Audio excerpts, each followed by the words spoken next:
Hey everybody, today on the Rahdo Run Street channel, it's the R&R&R Show, and welcome friends, I'm Ruel Gaviola, joined as always by my co-host, Chris George. Chris, how the heck are you, my friend? I'm feeling fantastic, I'm feeling great, I'm ready to check some dice, and I'm thrilled because of our two guests here. We have Ashton and Daniel from Shelfside. How's it going? What's going on, everybody? Hey, Yo.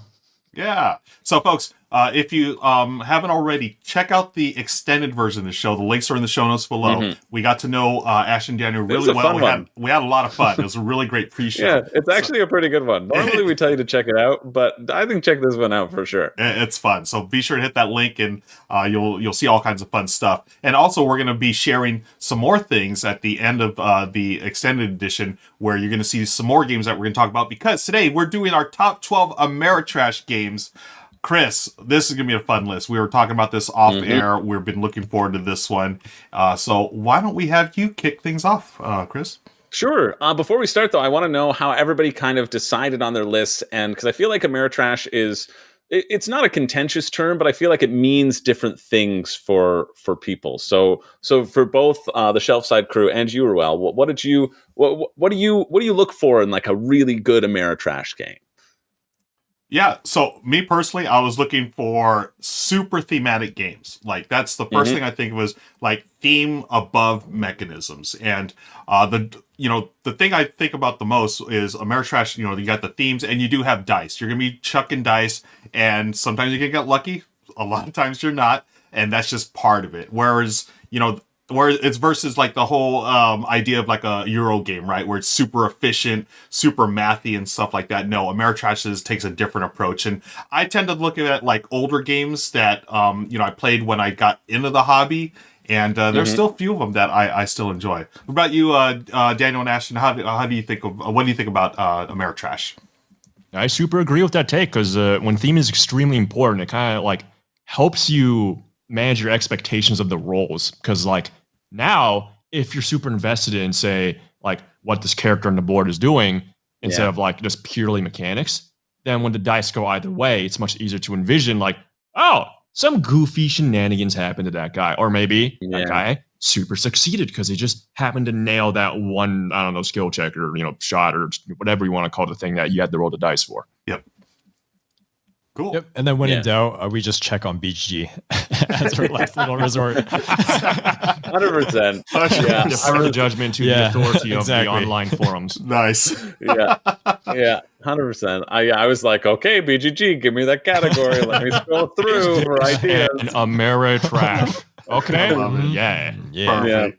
Yeah. All right. Yeah, and I was realizing doing this list too that like I thought way back when I started my board gaming journey, I was like, oh yeah, I was like really into Ameritrash, and now I feel like my personal tastes have evolved to skew more Euro, and so it was kind of nice to go back and think about like, oh yeah, there's that game and this game, but again, like focusing on theme and focusing on story, right? The emergent story that happens, and like how much you can really just get invested in what's happening. I never get invested in my farm in Agricola. I don't care. I'm like, oh yeah, I can't wait for that sheep to go into that pen. What a lovely story that is. No, I get invested in like the story of the games for Ameritrash as well. So like the story and that I think ties in with theme was like a huge part of it for me as well. How could you, Chris? You're playing with people's lives. They're starving. They are starving. And you know what? They're going to keep starving because I got too much to do than to go fishing today. I'm sorry.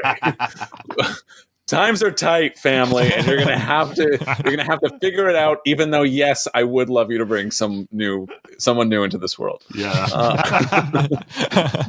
I desperately need the workforce. All right, cool. So I'm kicking things off, right, Ruel, with number 12? Please do, with number 12. All right. So my number 12 is a game that I think it's kind of one of my favorite sort of it creates a really fun pulpy story. It's sort of like my pulpiest thing on this list, and that is Last Night on Earth, the zombie game. Even the like the box looks like a cheesy 80s zombie horror movie. All the components give you this like stereotypical, archetypical style of game. You're going to have your quarterback as a character, your cheerleader, and so it's a one versus all, sort of team versus team. I've played it in kind of both capacities.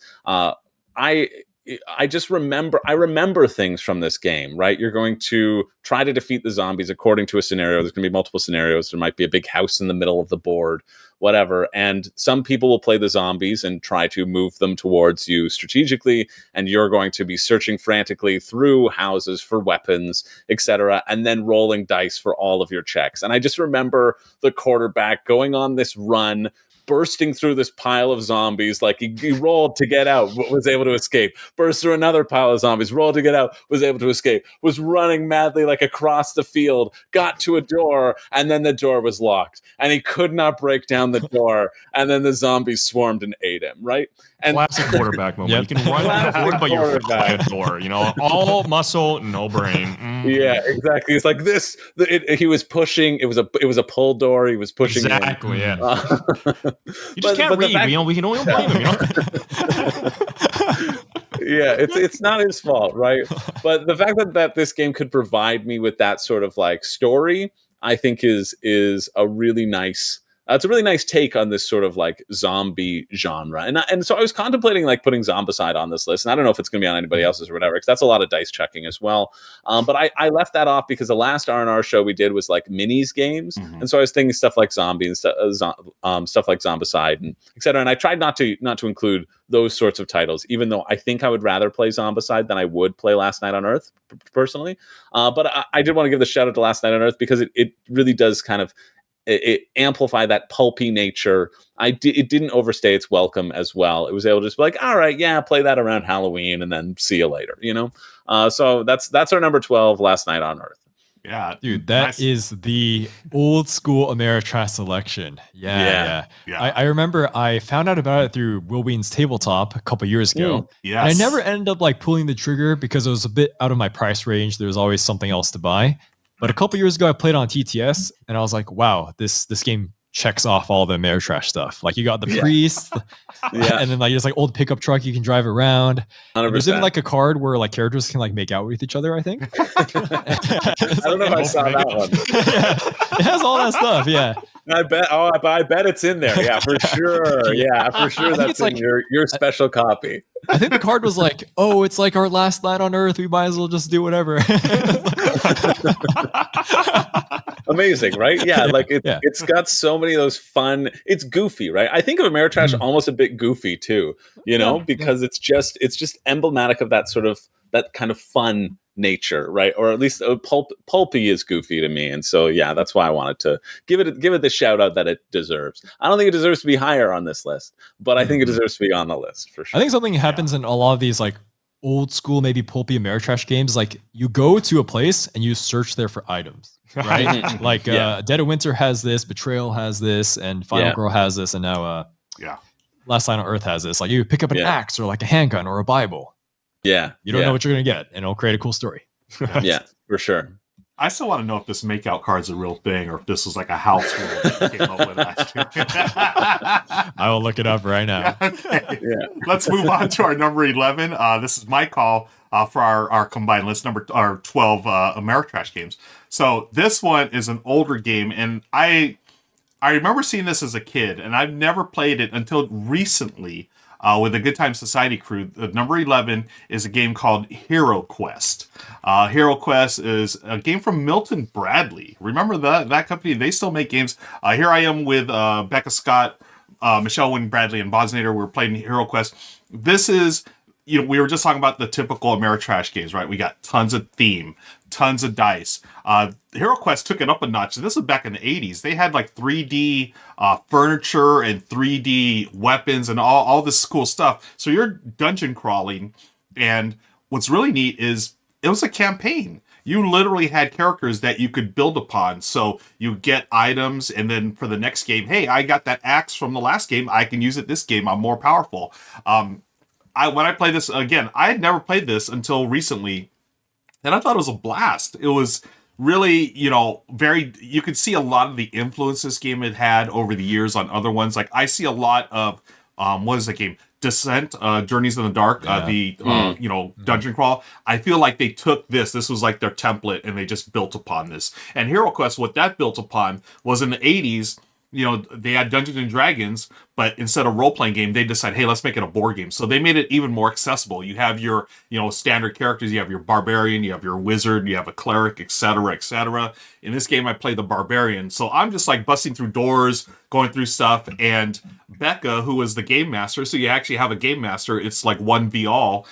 She's like, okay, so what do you want to do next? And I was like, I want to go through that door. I'm going to go beat the bad guys. And she's like, okay, you just fell in a trap. I'm like, oh, great, thanks. And so I had to roll, I took damage, and my character may have died off a couple times, but that's the fun of this, right? It's silly, good fun, but at the same time, you can totally there's strategy to it. Like, right, you don't just barge in any door. You should be able to, there's a thing, I don't know if it's called line of sight, but they have a similar thing to it, like where you can look into the door, like, oh, okay, that looks a little shady, maybe I should use this or that.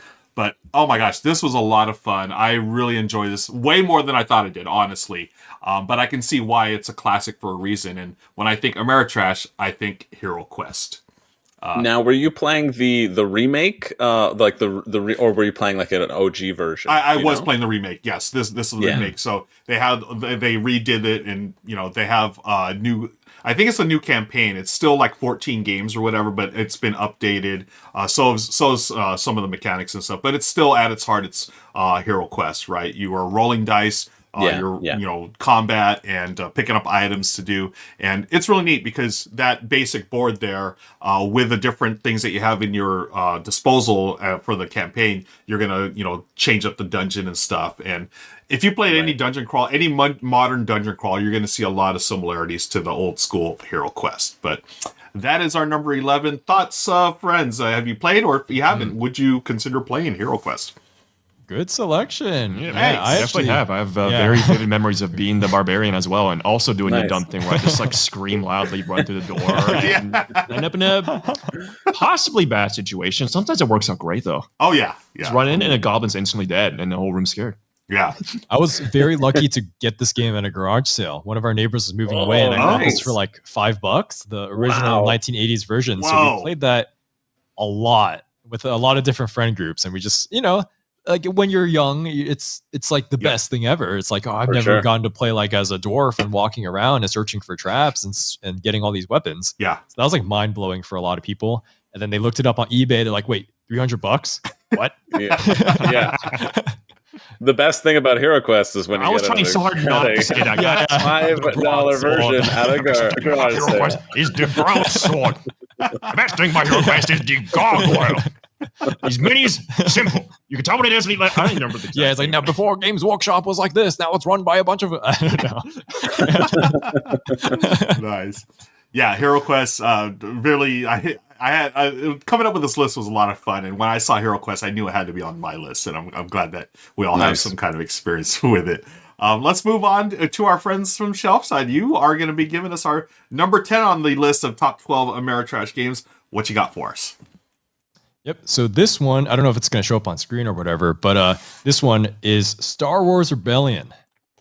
Nice. We may have a video for that. Let's see. Press this button. Look at this. Oh, there we go. Yeah, Star Wars Rebellion. Wait, I know him. Yeah, this guy looks super familiar. Is that some type of Jedi Master over there? Wow. Yeah, Star Wars Rebellion is I think, like, I know we've been talking about Ameritrash, how it's very thematic and a lot of dice rolling and you get invested, but the mechanics aren't the most important thing. But you want the story. But Star Wars Rebellion hits like all the marks for me. It has like the fundamental sci-fi or quintessential Star Wars. Star Wars, it's Star Wars. It's is Star what you're Wars. trying to say. You got the Rebel base versus the Empire. Jedi versus Sith. You got to find the Rebel base, so that's a huge thematic thing. But also leads to really cool gameplay because the Rebel base is hidden and the Empire has to find it. And wrapped into all that is this Euro idea of you have these different leaders, which are like Obi-Wan, Han Solo, Darth Vader, Emperor Palpatine, and they go around the map doing different things. So they all have different stats. And then you get to build the Death Stars, AT-ATs, you have your Rebel Troopers. There's just like everything for the movies. Like, yeah. And it has a theme and it's very sound mechanically and it is so intense. Like I like to play as the Rebels and just bluffing where the Rebel base is just so satisfying. I have not played this one. Yeah. This was all Ash. He just loves it so much. He was like, I'm putting it on the list. I'm putting it on the list. Yeah. Okay, yeah, you take the wheel, take the mic, take the Death Star, take the TIE Fighter. Yeah. Actually, not TIE Fighter. You're playing Rebel, but Yeah. I mean, X-Wing. There's like not really like any game I've played is like, oh, I have a Death Star and I'm going to just blow up your planet. It's just gone. Yeah. I love war crimes. I love this game. That's so a shelf glad size mandate. Yeah. I'm so thrilled that you guys put this on the list because this, I played this a few times and some of my favorite memories of gaming come from this game. My buddy Patrick, he's a huge Star Wars fan, so I only play with him and I go to his house. He's got, the killer surround sound system. All we play is all the Star Wars soundtracks, and he's got the lights and everything. It's an amazing experience, cool. And you guys were right. It is tense. When you're trying to hide as the rebels and like knowing that the Empire's like so close to you. Oh, I literally start sweating. I'm like, no, don't go there. Don't go there. It's so good on so many levels, and I'm glad that this is on the list. It's rock solid mechanisms, but through the roof theme, of course. It's such a good call. Yeah, I've been hearing a lot that I need to get the expansion. So get the one day, expansion. Get the expansion. It's better with the expansion. Yeah, you play with the base game. What are you wrong with? You gotta play with the expansion. I have heard that specific term, that specific phrase somewhere. Yeah, the expansion it changes up combat a little from what I remember, and it does add all the some more characters as well. So. Yeah, very, very cool game. Great choice for our number 10 there. Well done. You haven't played it yet, Chris?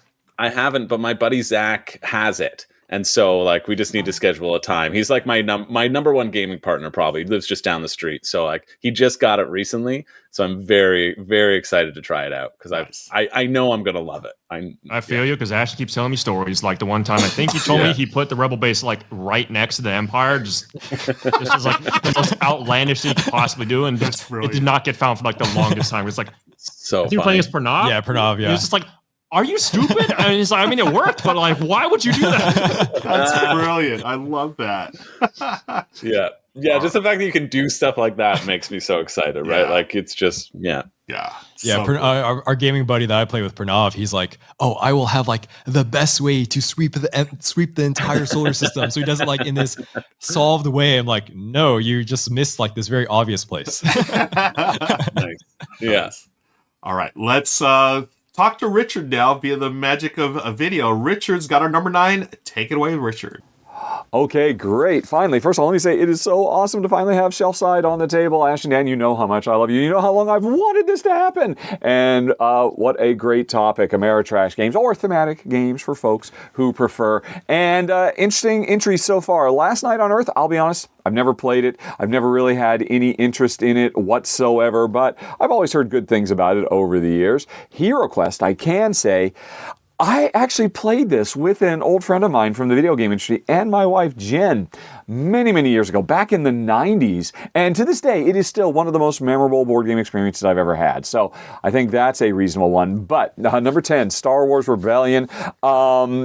Yeah, I get it, but I would like to see your Star Wars and raise you some Star Trek with Star Trek Fleet Captains, which is our combined number 9, and it is phenomenal. If I'm going to play a big, epic, long, heavily thematic game with a whole bunch of dice chucking and some head-to-head conflict, this is where I'm going to want to go to the final frontier, to the undiscovered country, because this HeroClix game from WizKids just does everything perfectly. This is the ultimate Star Trek, next gen, Deep Space Nine, Voyager experience condensed down into a box. Each player has their own fleet of ships, depending on what faction they're in. You are, going out and exploring strange new worlds, flipping over tiles, never knowing what you're going to find there. You might run into Q, you might run into, classic episodes, all kinds of fun stuff. And you're setting up bases, trying to manage a deck full of characters from going all the way back to the original series, all of whom have very strongly thematically grounded mechanisms that are tied. I mean, there are away missions, there's cloaking devices, everything is in this game.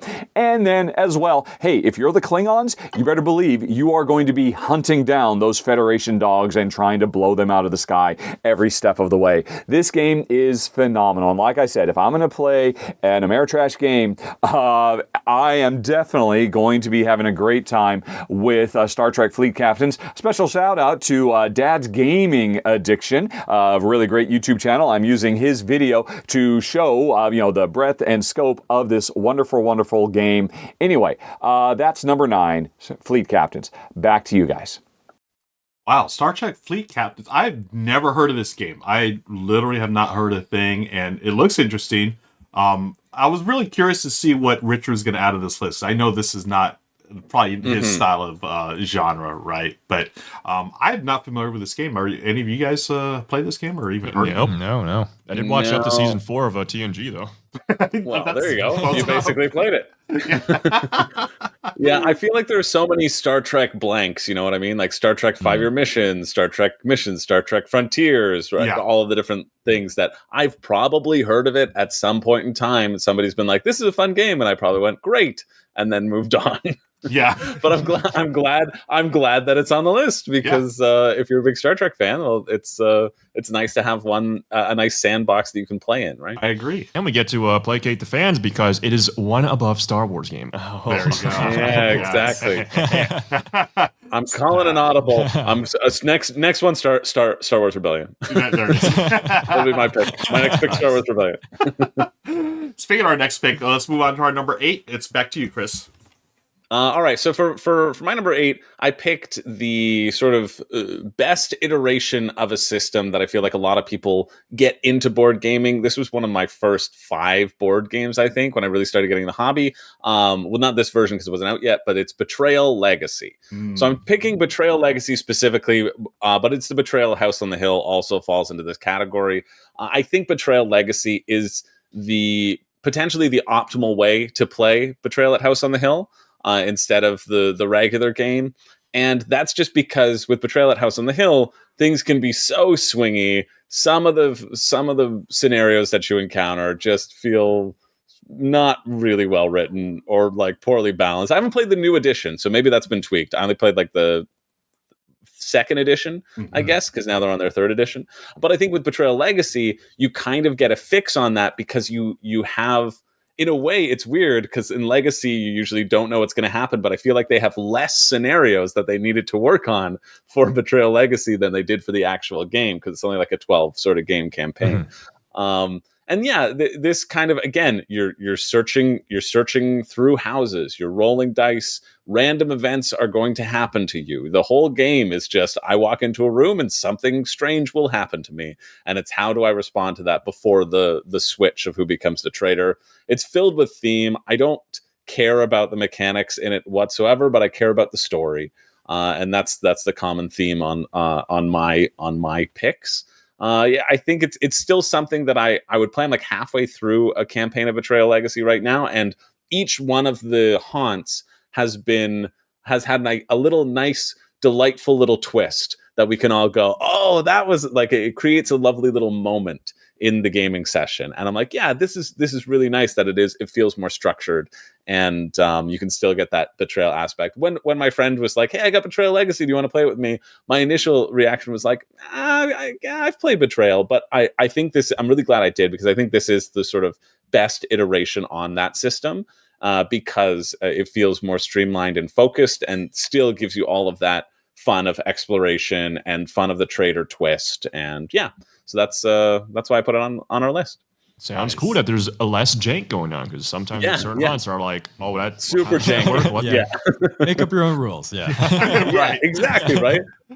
I don't think I've ever house ruled a game more than Betrayal, because you're in it and you're like, just do whatever feels like it makes sense. It's like don't show me the hidden book, right? Because I'm hearing it, so just make something up. Yeah. It's like whatever you choose, we'll trust you. At the end, we'll look at it and see if you did the right call. But like whatever, it's fine. It doesn't matter if you're like. I once had a tentacle that could move through walls. It wasn't supposed to move through walls. And afterwards, we were like, that's fine. It was just a tentacle. It's just a monster running around. You know what I mean? So it's, 100%. So, I think a lot less janky with Betrayal Legacy, which is exciting. Yeah. I would love to play Legacy. I've only played the original version a couple of times, and it's a totally broken game, but 100%. But it's so much fun. I would totally play it anytime, because it's always led to these great stories afterwards. Like, in your case, the tentacle going through the wall, or I think there's that one room that you can't like actually access, or I forget what it is. Some really weird thing.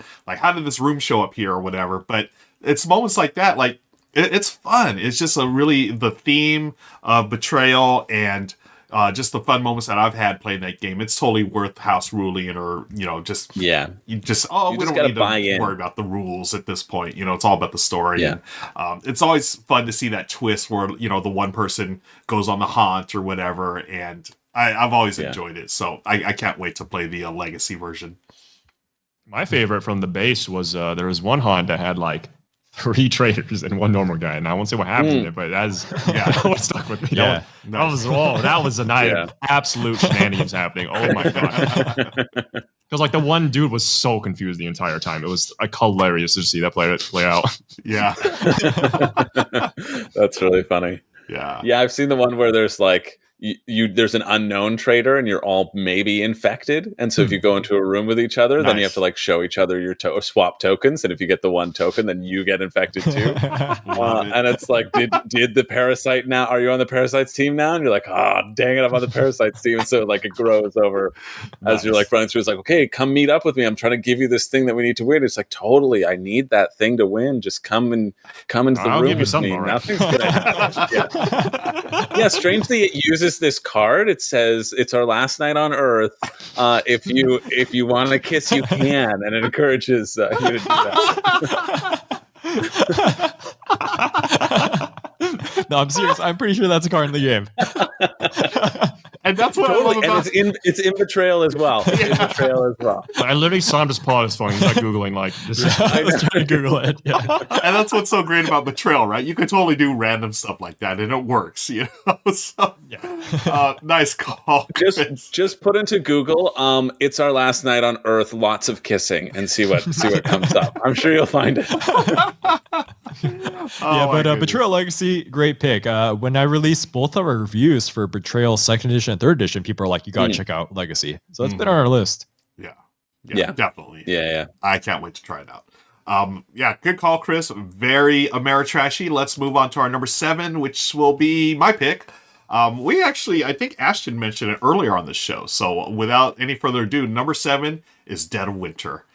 This is one of my favorite games, Ameritrash or not. I love this game, and we're talking about Will Wheaton as well. This is where I first saw it, was on tabletop, Will Wheaton, and just it totally captured my imagination. Just like here we are trying to survive post-apocalyptic in the dead of winter, literally, and talk about thematic. Those crossroad cards, you draw one, it's basically an event card. Bad things usually happen, but what's fun about this, it's got that traitor mechanism, just like in Betrayal. Like, someone or some people may be traitors and you don't know because you're trying to complete missions. It's a cooperative game, or actually it's a semi-cooperative game. You have like a group mission, but everyone has their own solitary mission, and one person may be a traitor or not. It just depends on the random draw of the cards. But I love this, and they're showing the little die right there. That's what really made me think of Ameritrash, because that die, I've died because of that stupid die so many times in this game. Right? It's like what, 1 in 8 to die? Yeah, no, I think it's like 1 in 12, no, it's isn't it? 12. It's like a 12. D12. Like an Every turn we auto took, by the way, die. we rolled the bite. Oh, I have too. I'm like, how is this a D12? It shows up way more than it should. But that's very astute perceptions of the game. Yeah, we did. And that's the fun of no this more game. traveling. But that's the fun of this game. Right? Yeah, very travel gas. Totally. Like first time we played against that, just 2 people just die right off the bat. We're like, oh wow. Okay. Yeah. Love it. So you should read the rules right there. It's like, it says, you roll the tooth, you die, and then you start rolling for everyone else. That's the spot they move to. Yeah, it's hilarious. And again, like all these other games that we've been talking about so far, the theme is just right there in your face. It's so good. It's so well written. And I've always enjoyed this game. In fact, one of my favorite memories of gaming, it was the very first time I played this game, where a buddy of mine, I'd got into this open gaming group in my town. I was there for a couple of months and became friends with everyone. And when I first played this game, my buddy of mine convinced everyone that I was the traitor. And I was like, there's no way, blah, blah, blah, don't listen to him. And sure enough, he won the game because he was the traitor. He had gotten everyone to vote me out, to exile me, and things like that, they stick with you because it's storytelling. Yeah. It's fun. It's funny. And you remember that. And the mechanisms are solid as well. And it's just that die. Oh, the bite die always gets you. But that's our number 7 game on the list, Dead of Winter. So going back to the pre-show, you mentioned you don't like social deduction. So what still draws you to Dead of Winter? Just the theme is just that good? That's the thing. You're totally right. So yeah, I'm not a social deduction fan, but sometimes it works. And for me, the theme in this one really takes it over the edge. Because you talked about being tense in Star Wars Rebellion. I get the same feeling in Dead of Winter. It's like, someone is going to rat me out, or someone is, the traitor when I'm not. So I think that takes it past, like, okay, I may not like deduction games or social deduction games, but I like it here. It'll work here. It's not my favorite mechanism, but hey, it's got dice. It's got that bite die. That's always good for laughs. And, I will play this game anytime. It's wonderful. Nice. But do you have any thoughts on the expansion? The expansion, I have not played the expansion. I really want to. Isn't that the one where you can you're play, missing out. Expansion is so faction good. versus faction right in front of us, actually. Oh my god. It's like right there. If you're talking about dumb things happening with the bite die expansion, that's like even more dumb things. It just like takes everything silly about the game and says like, well, we're just throwing like 3 times as much of that.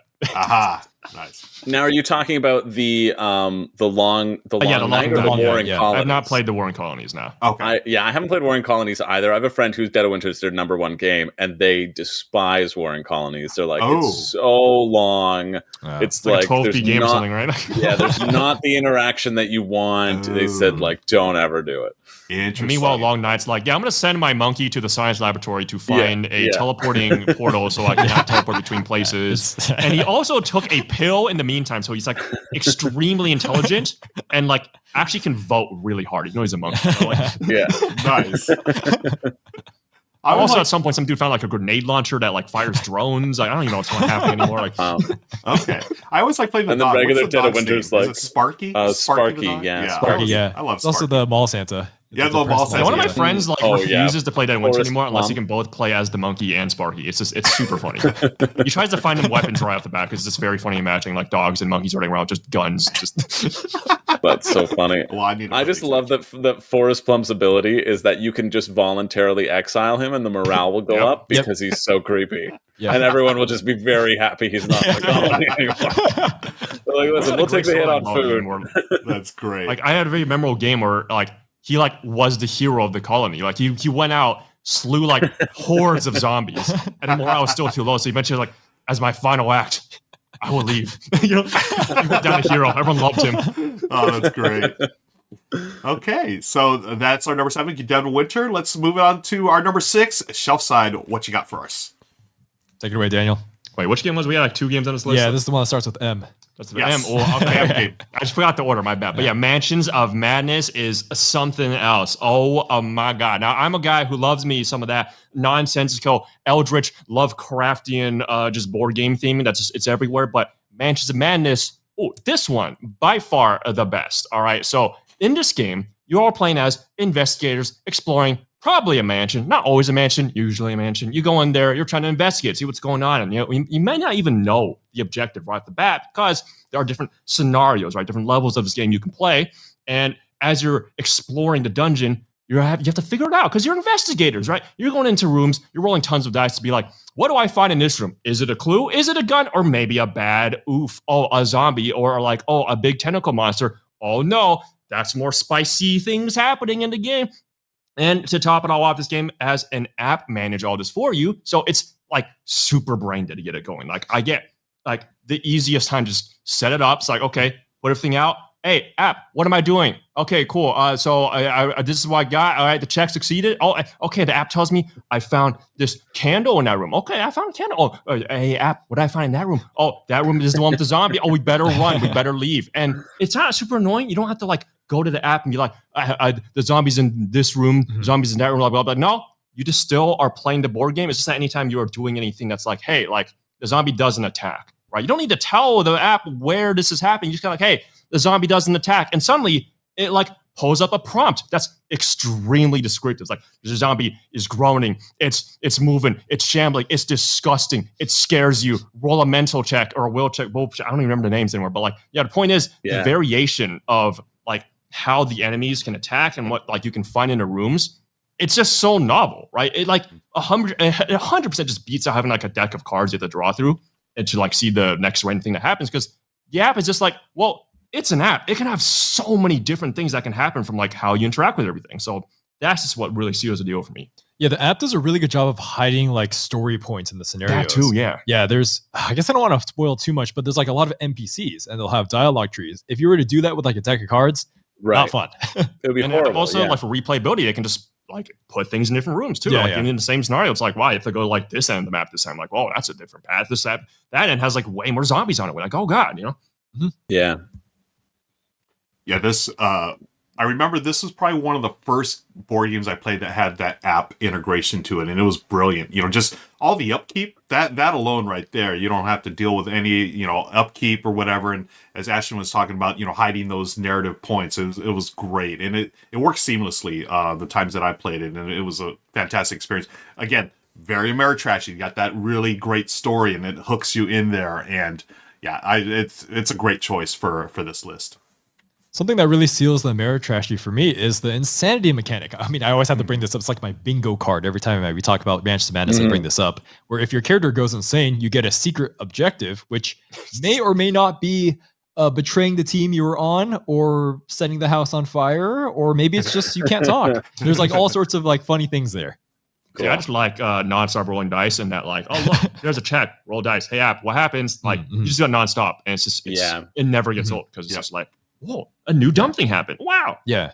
Also, it's cool. One of the scenarios has like a monster moving around. You're not sure like why. So you have to get to the solution of why that's happening, which also gives the game a big mystery element that not a lot of like board games have. I mean, in general, it's a huge mystery element because you know, you have to investigate and be like, what are we even doing here? What is happening? What? Where is the madness? Nice. Cool. Great choice for number 6, Matches of Madness. Moving on, we're getting to the top 5 now, friends, and Richard's got us for number 5. Richard, what you got? All right, 3 more excellent choices. I've only ever played the original Betrayal House on Hill, and I thought it was very, very cool. I would definitely love someday to get to play through the Legacy Edition, but of course, it's not going to work very well as a 2-player game, is it? Probably not, but someday, it's on my list of things to try out. And the same thing is true for Dead of Winter. Again, not very good. I did actually try this with Jen as a 2-player game. It is not worth it. We actually didn't even make it through the experience, but someday I'll get to play it at a convention or something like that. And Mansions of Madness, Ash and Dan, wow. Here's what I'm really curious about, since I'm pre-recording.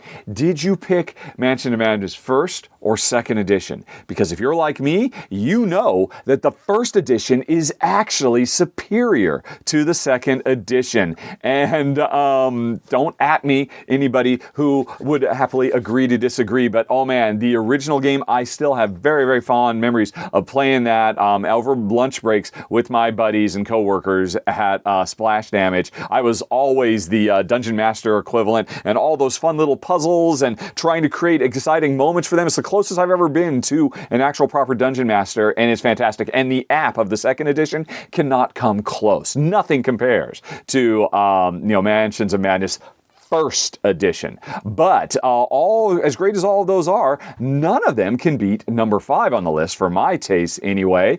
A more obscure game from Portal Games, Theseus Dark Orbit. And I gotta say, this one is really, really near and dear to my heart, because this game is really just about as close as you can get to James Cameron's Aliens in board game form. And the brilliant thing is, even though this is incredibly richly thematic and has all the trappings of a proper Ameritrash style game, this is another one of the very few games over the years that Jen and I have enjoyed going head to head. Meanwhile, Daisy is barking off camera. What is it, Daisy? Jen will take care of it. Anyway. Because one player will play as the scientist on a spooky, abandoned alien, space station, being chased by xenomorph-style aliens. Or players could also play as space marines trying to hunt down those xenomorphs. Or the space marines could be trying to hunt down the scientist. Or there's a fourth faction, the gray aliens. They're just sitting back studying what everybody is doing. There's tons of really cool thematic trappings to this game because every faction has different goals they're trying to do, has different tools and equipment and abilities that are thematically grounded, and all squeezed into this tight little space, constantly running into each other and creating problems for each other. And it's really, really smart. One of the best games from Portal ever. The designer of Neuroshima Hex. This game is so sharp. And if all that weren't enough, I've just been talking about the Ameritrash style thematic elements that come through so brilliantly. But here's what I didn't mention. This game has Euro bona fides as well, because the entire space station is a Mancala. It doesn't look like it, it doesn't feel like it, but it is. And so on my turn, I am grabbing members of my team of aliens or scientists or marines or great. And then there's actually a fifth mysterious ancient alien race too, which I never actually, the Pandoras, I think. Anyway, I grab a certain number of them and move them around and activate where I drop off and install traps for other people or listening devices or all kinds of stuff. This game is so cool. It is such a shame that it has been forgotten throughout time because it is one of the greatest heavily thematic Ameritrash, wonderfully evocative board games of all time. Number 5, Theseus Dark Orbit. Okay, Richard, that is 2 for 2. This is the second game I have never heard of. Theseus Dark Orbit. It looks pretty cool, though. Underground stuff. Yeah, he's totally underground. And we're talking like, I've never heard of this game or the Star Trek game, but it looks pretty cool. I was surprised to find out that was like a Mancala style mechanism, which you normally don't associate with, Ameritrash games. But then he talked about how it was like aliens, and I'm like, okay, cool. I'm totally down with that theme. Let's go blow up some aliens with a bunch of guns and stuff. But I don't know, guys. Thoughts? Have first of all, have you ever heard of this game? Yeah, either anyone? Nope. Okay. I think Richard's going off the rails here. He's just going hot He's take running city. off track. That's what he's doing. He's like, this is the best version of Alien. No, Nemesis is. And and then 2, he's saying something that I've never heard anybody say, that Mansions of Madness Edition 1 is better than number 2. Yeah. No. Right. No way. Oh, wow. Yeah. Like No way that's a real thing that anyone who hasn't had their head run over by an RV would ever say. Yeah, I don't know. I got the first edition of Mansions of Madness. I opened the box. I looked at it. I was like, oh, this is not what people are talking about. And I closed the box and I got rid of it. And that was my Mansions of Madness experience. I mean, maybe just play with a really good GM and then save the whole Maybe thing. you do. Yeah, maybe. Yeah. I mean, that can make or break it, right? So. Yeah, that's true, right? And being able to get that GM experience, I see why it holds fondness in his heart. But okay. To our lighting, we look heavenly right now. This is awesome. Oh, there's a light right behind us shining through. Yeah. Well, that's why I called you my 2 beautiful angels. Exactly. That's who we have on the show. Let's go to our number 4, getting from our other beautiful angel, Chris. You've got 4 for us. Well, here's the thing. I went on about older editions not living up to newer editions, but this older edition does, because we're going for our 4th one. We're going to Arkham with Arkham Horror 2nd edition. Nice. Specifically the 2nd edition, not the 3rd edition. And I still really enjoy this game. I know that they did some changes. They tried to streamline things in the 3rd edition. I haven't played the 3rd edition, but I'm still willing to be like the child who refuses to eat their broccoli because they think it tastes bad. I'm staying with my 2nd edition. The storytelling in this is great, and the gameplay itself is really fun. You have a big board of Arkham, And the goal is to go around and get clues. When you get clues, you can close portals that keep on spewing out monsters of Arkham. And when you do that, you have to creep through the streets. You can sneak by monsters. You can fight the monsters. You have your different life and insanity stats. A stat tracker that you can adjust and move up and down, which balances what you're going to choose, basically like strength or intelligence. Those are the kind of the back and forth that you get to choose. But yeah, it's just a really fun time, deeply interesting characters and memorable moments. Every place you visit has like a deck of 7 cards that you shuffle and you flip over the event. Then you read the little event, you see what happens. It's a lot of all of my stuff is kind of flip and see what happens, I guess. Well, not really Last Night on Earth, but Roll and see what happens. Yeah, roll and see what happens. Ameritrash and see what happens. Yeah, there's I've had a lot of fun with this game. It's tough to get to the table, but I have a good friend of mine who really, really loves it as well. And so even though I've been contemplating, like it's been on my chopping block to get rid of from my collection for a little bit, because I have a friend who is the person who I play it with, and we don't need 2 copies. Even though I've been like talking myself out of that over and over, it's stuck around too, and just because I like having it on the shelf, I like remembering the memories of it. There was like a Facebook memory from 13 years ago of somebody reminding me that my poor dog Duke got sacrificed. And they were like, "Hey, remember that time when I killed your dog?"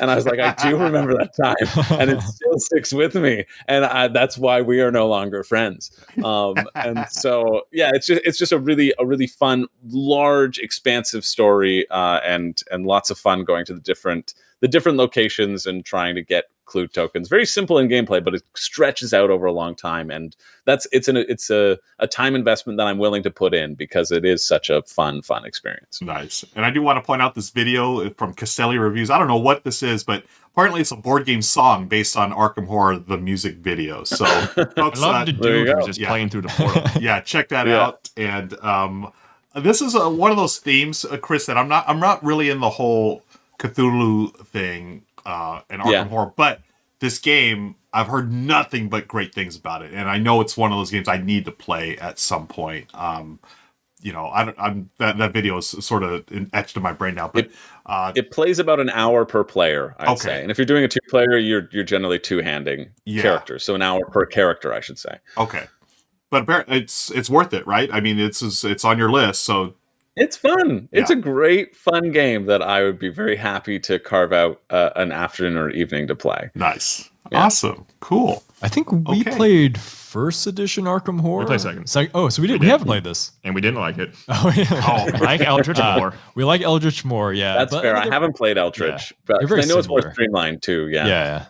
Because like Eldritch is basically the same game, but just like on a global scale, which is why I enjoy it way more. Mm-hmm. Yeah. Whereas like Arkham, I'm like, well, if this is localized, I'd rather just be playing Mansion because I like Eldritch more. Yeah, got it. Fair. Okay. Totally fair. I think you're not in the minority on that at all. I think Eldritch has replaced Arkham for a lot of people. I've never played Eldritch Horror, so it could do the same for me. But it's just more epic to me because it's like you're saving the whole world in that one, and like the Doom track on that having like like Cthulhu looming down on you before he just spawns on the board. That's a feeling that to me Arkham just could never hit because it's like oh god, like Doomsday is coming and the world will end, and like you're putting so much stuff like on like different countries on the map, and it's like wow, like these threats feel just so titanic. They feel eldritch. They feel out of this world. They feel horror.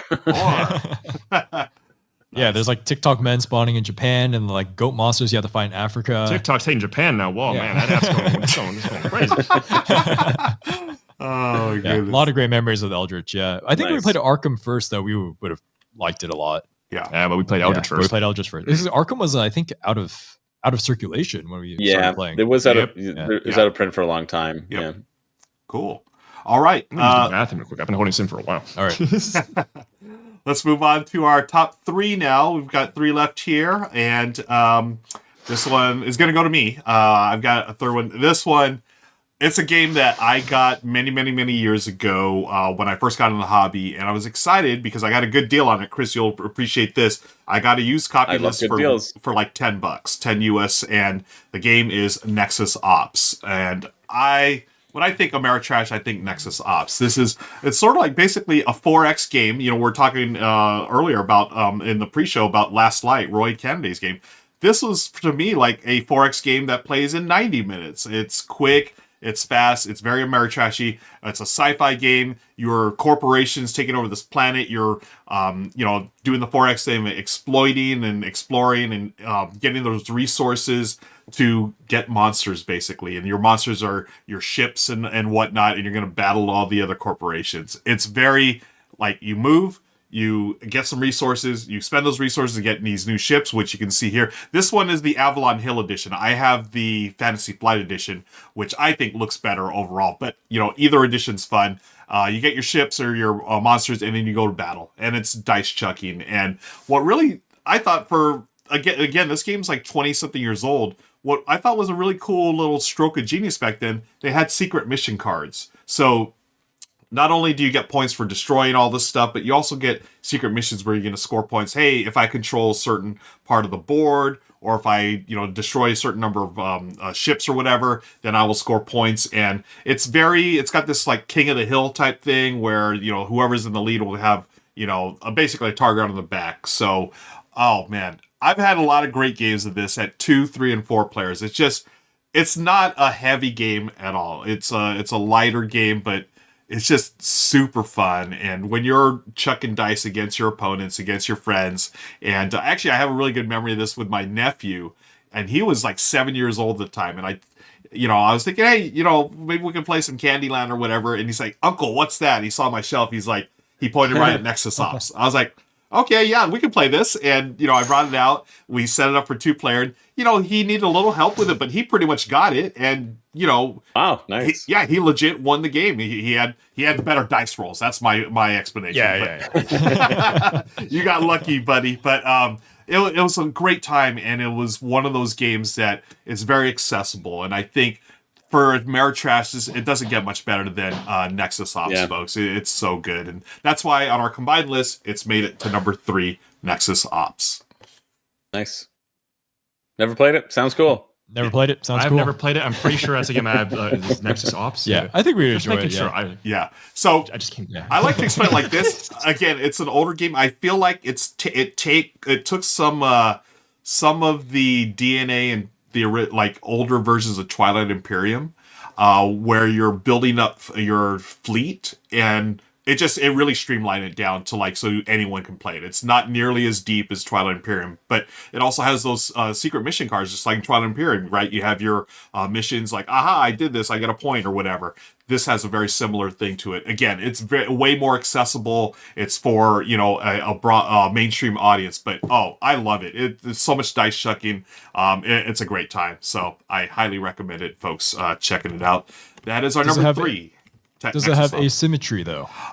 No, it doesn't. But here's a great thing, Ashton. Okay. What I love about this, so it doesn't have asymmetry, but there are so many fans of this game. On BGG, someone came up with asymmetric factions. They printed out sheets. I have that in my edition. That's how I play it now. So everyone has their own little faction. Oh, it's brilliant. And it deepens the game and adds complexity to it. But it's a much faster game to play than some of the bigger 4X games. But yeah. Okay. I'll go on eBay after this and see if I can get absolutely. $10. Yeah, check it out. Pretty good. Cool. Well, loving with 4Xs. Yeah. Yeah. Yeah. All right. Let's move on to our number 2. We got 2 more games left to talk about, friends. It's back to the Shelfside crew. All right. Well, this is it. This is one for all the marbles. Yes. Cowabunga. Yes, the big gahunas. The big one. Not one. 4. The Twilight Imperium 4. Yes. I expected this to be your pick. Yep. Same. Yes. We just keep coming back to it year after year. It's just our go-to, not even just Ameritrash, it's just our go-to game. Anytime, like, for some reason, there's 6 people free and we just happen to have 6 hours, we're like, you guys want to play TI4? And it's just like, okay, this is happening. Okay. Love Yeah, it. and with the expansion, Prophecy of Kings is like, wow, this game is like way more fun, actually. You got to play with the Expansion. Yeah, so for those people who don't know what TI4 is, it's like a space opera. So you control an alien civilization. You're trying to get the most points to become the emperor of the universe. And there's like a middle called Megator Rex that you're all fighting over. We also have secret objectives and public objectives to do. The game has so many different, like, just things to work around to just one, politically maneuver around the table, and two, throw dice at. And oh man, that's what we're here for, baby. Oh, the space fights in this game are something else. And they don't even feel like BS. It's like, no, that guy, probably wins. He has like, I don't know, like 3 more big ships than I do. He rolls more dice. Like by all odds, he wins at like 90% of the time. So like you get the occasional weird, goofy thing where it's like, wow, that one fighter soloed the dreadnought. Like what the? But most of the time, it's not gonna happen. All right, like, but the dice still keep it so fresh, so real. It's just like wow, like it's just so clean to be like wow, each ship just rolls a die, boom, see how many get hits, keep going back and forth. Very clean. Wow, that's just like as like just straightforward as it gets for just big epic space fights, which this game does massively because there's so many different types of ships with different roll values. It's so fun. It's like, wow, my War Sun rolls 3 dice and, they all hit on 3+ on 10-sided die. Oh, that's basically a Death Star, which I know Ashton said he likes a lot. What'd you look at that? And also there's like 18 factions. I don't even remember. It's like yeah. I mean, the factions, like, so this is the 4th edition of TI, and they really dialed in like all the backstory and nuance of the factions. So it really feels like, at least for me, like every time I play and I play different faction, it's just like entirely different. Like you got people that are really good at trading. You got space pirates. There's even a plant faction you can play. Spawns troops in really weird ways. And then now with the expansion, you have once per you have once per games for the faction. So everyone has once per games. They have once per rounds, and you unlock them as the game goes on. And passive ability, yeah. And a passive ability. This is a very clever way to rebalance the game because some of the really weak ones got a nice fresh coat of paint, shall we say? Yeah. One of my favorite ones, the Lizics, they are extremely all about just dreadnoughts. They love dreadnoughts. They just love going in and bombarding places. But in the base game, unfortunately, there's a very easy way to counter that. It's called building a PDS, Planetary Defense System, Planetary Defense Shield. I forget what that is. Okay. Yeah. So PDS, nightmare, all right? When it's there, you can't bombard. So what's the point of having all the dreadnoughts? So then in the expansion, it's like, well, Lizics players, you can do a thing actually to unlock a way to bypass the PDSs now. And it's like, they actually work now. And now I have fun just bombing places very, very horrifically. Mm-hmm. Shelf side, all about those war crimes. In space, though. In space. Yeah. On a bigger scale. Yeah. So I know people complain like, though, the game is like really long, but I think the length actually works a lot in the game's favor because you have a lot of time to negotiate all the little nuances of making alliances, deciding who can attack where, and getting to use your troops a lot, getting to fight a lot with them, getting to fight over Mechal Rex and having stories of, he used to own Mechal Rex at the beginning of the game, then someone else fought it, they built a base there, then someone else made this giant army and came in, but maybe it was too late in the game. Whereas, just one huge cycle of violence. Like, that guy attacked me, I'm going to attack him. It's like, wait, that guy's my ally. I'm going to jump in on this fight. And that guy's like, well, I need to do this for an objective. It's just a hilarious mess happening half the time, dude. And then Mechto's just in the middle. I'm just like, I want to go on Mechto. Mm-hmm. And then Mechto's, dude, living on Mechto, like imagine like being a civilian living on Mechto Rex. Like, the next guy just came in and we're being bombed again. Sick. All right, yeah. Oh, who rules us now? Great. You'll be here for like, I don't know, like a round at best. Okay, yeah. Yeah. I think also being a bunker salesman on Mechatol Rex. They make the big bucks. Nice. Yeah, what I will say though is that base game, unfortunately, this is one of those games where this meme is no longer ironic because I actually don't like it with the base game with the expansion. It is my jam because the objectives get so much more crazier, and then also, of course, the faction rebalances just add like so much to it. Basically, I'm kind of just like, this is kind of funny because we've played it too many times. We play so much. It's like I've seen, I've done it. It's like, wow, we're at that high point of privilege where it's like, yeah, I've played a TI4 base game like a million times. I'm kind of sick of it, actually. We got like 6 people together that often, you know? I mean, there's a time we played in like 3.5 hours. Nice. Yeah. It's more a lot. That's a great feeling. Yeah, I would say if we play base game, most of the time it's actually just under 5 hours. Like, it's definitely not a whole day thing. Mm-hmm. That's great.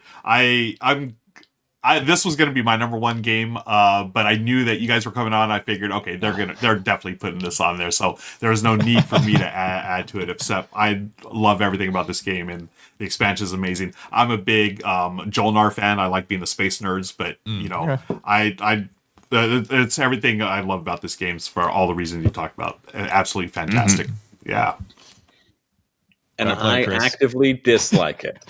You actively I played it twice. I played it twice, really? I really bounced off of it, and I was so sad that I did because I'd heard such great things. But I would much rather play Dune or Galactic Era, which I know you guys played as Galactic Era. well. Oh, okay. I really like that's a whole Galactic Era. different. That one. Oh, Yeah. oh my god, that's crazy. I wouldn't call it Ameritrashy though, right? They have 3 systems on the border, and it's like that sounds like Attack My Neighbors. Like, Yeah.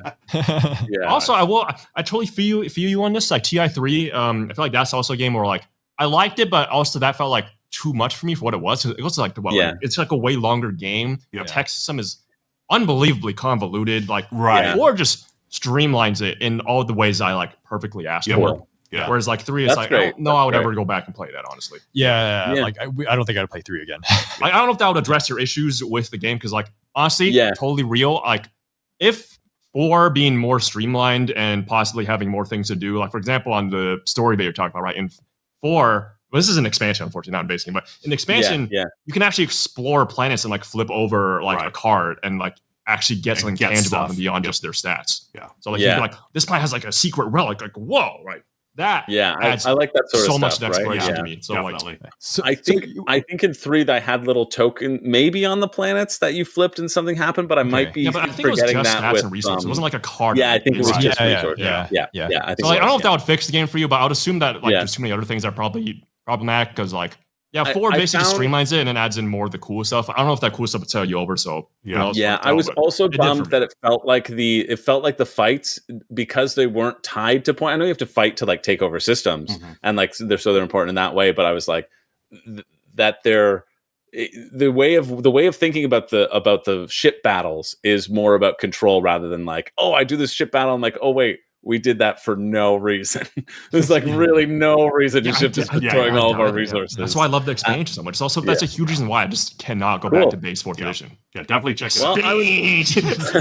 I would be willing to try it, but it's also one of those things too where like I know my experience with TI3, and then it's like, okay, I know that the ideal way is to do it with 4 and the expansion, right? Like I've heard that a bunch, but I also think I'm like, okay, well then you're getting into like the 250 realm, which honestly isn't different than a lot of Kickstarters nowadays. Like game prices are going up and up and up. The ads in the exchange. But for that like a price, I'm like, I have games that like scratch that itch. Like I don't play as much Dune as I want to. And I friggin' love Dune. Yeah. And so like I'm fine with my TI experience and not dipping into that, but it's not. Totally. But this at least makes me consider if somebody was like, you need to play TI4 with expansions with me, I could be talked in maybe to another game. There you go. Awesome. Sounds totally reasonable to me because I don't expect you to go through the effort of doing all that yourself. But you know, if Buddy was like, hey, we got TI4 going on with the expansion. Dude. We got tacos. You know, I'm talking about my Rahdo running shorts. Tacos. Put those Rahdo running shorts and get to the now because game. expansion goes up to 8 players now. 7 P2. Speaking of Rahdo, let's see what he's got for the number 1 on our top 12 Ameritrash games. All right, we're getting close to the end and the heavy hitters are coming out. Arkham Horror 2nd Edition. Nope. Here's my experience with Arkham Horror. Back when I first got into board gaming, 12 years ago, I heard so many things about it. I wanted to try it. It was very expensive, or at least what passed for expensive back in the day. And I saw somebody selling a used copy for like $15 on Board Game Geek. And I'm like, okay, well, fine. It was one of the first used games I ever bought on Board Game Geek using the excellent marketplace. It finally showed up, and it was the first edition from the 80s. And that was absolutely terrible. Oh my gosh. But I'll be honest, I didn't really like 2nd edition much more. To me, it typifies all the most extreme excesses of Ameritrash style gaming, but I cannot deny it creates memorable experiences. It is, mood and atmosphere personified. Definitely not for me though. Neither is Nexus Ops. Yeah, endless armies of plastic crashing into each other, but I totally understand why it would make the list. And well, how did you let Shelfside take your number 1 game? Twilight Imperium, that's your baby. I guess you're probably just being polite to the guests. And by the way, not for nothing, I still haven't played it. I'm still down to play this. Well, I am in LA next week. I'm hanging out with you. Maybe we could get Shay to come over and some other people and have a big epic, I don't know, maybe we even film it. I don't know. I've been wanting to get a run through of Twilight Imperium on the channel forever. Maybe next week is the time. We will see. But that's for the future me. Today me, right now me, I'm going to talk about our combined number one, and I'm totally cheating, but I've got to give it to Forsaken. Oh man, and I know I'm cheating because, I mean, have any of you actually played it? It's not out yet. It is going to be coming soon. I did cover it when it was crowdfunding, and yeah. I went back and watched my video a bit to remind myself just how hard I fell in love with this game. There is no two ways about it. This is basically a big, sprawling, epic, thematic, Amerigame, Amerigo, whatever you want to call them, Ameritrash style game. But it works so great. The narrative of this spaghetti western in space is so beautifully implemented here. I mean, if you've ever wanted to play Mandalorian Season 1, the board game, that's what this game is. Mysterious characters on an abandoned mining planet full of desperate people, all kinds of quests to go on, personal quests that we're on, public quests that will literally change the face of the entire planet. There's so much replayability, especially because even if you know your playable characters' stories, you've gone through all the branching paths, there's randomly generated stories that you can experience with them as well. And it is so sharp, so much fun. I thought about actually talking about it when we had Travis Chance, because he was the designer on it, but I figured, no, I don't want to. It just felt kind of weird to, effuse praise while Travis is here. But Travis, oh my gosh, man, this game is so amazing. And I think once people start getting their hands on it, because I believe it is getting close to shipping, maybe early 2024, I think I will not be the only person out there who proclaims Forsaken is the greatest Ameritrash-style game of all time. And I'll throw it back to you guys. And as a quick reminder, folks, stick around for the post-show. Or, folks, hit the links down in the show notes to go to the extended edition of this, because I've got a few more games to talk about in the post-show. Okay, guys. Yeah, Richard, 3 for 3. I have no idea about this game, Forsaken. Another one I haven't heard about, but if he's cooking, yeah, if he's talking literally in the kitchen, yeah, space western space western type game. You got me sold. Spaghetti western in space. I'm sold. I want to give it a shot. It does look good. I remember when it was on Kickstarter. It was on Kickstarter within the past couple of years, so I have naturally looked at it, and it's it seemed fun. I think it was also by Game Trays had a lot. There's a lot of Game Tray stuff and a lot of like extra organizational and that, which also ups the price too. So I remember thinking that it was like, and I remember the shipping being a bit expensive too. So that's always like, I'm always saying too much shipping, which is a real thing. But that's my tip, but I remember it looking cool for sure. Cool. Yeah. All right. Everything okay with the shelf side, guys? I don't know what happened while we were going over the number one game. Did equipment fall apart? What's going on? I'm not sure. Yeah, this is the beauty of filming this live here on Twitch, folks. You all get to see all the non-crazy stuff. But apparently, Ashton, everything okay? We're hanging in there. Yeah, we gotta charge the laptop. Oh, okay. Oh, laptop's about to die. All right. Well, that's perfect timing. Very professional. I have no idea what you guys are saying right now. Yeah, that's actually good timing because we're wrapping up the show right now. We want to thank you all for watching. Be sure to click the show notes below for the extended version where you can hear all about the shelf side guys, and also you can hear about more games that would have made our top 12. But shelf side, Ashton, Daniel, thank you so much again for joining us. Chris, as always, bang up job as the co-host of the R&R&R Show. And until next time, folks, we'll see you later here on the Rahdo Runs Through channel. Take care. So long. Bye-bye.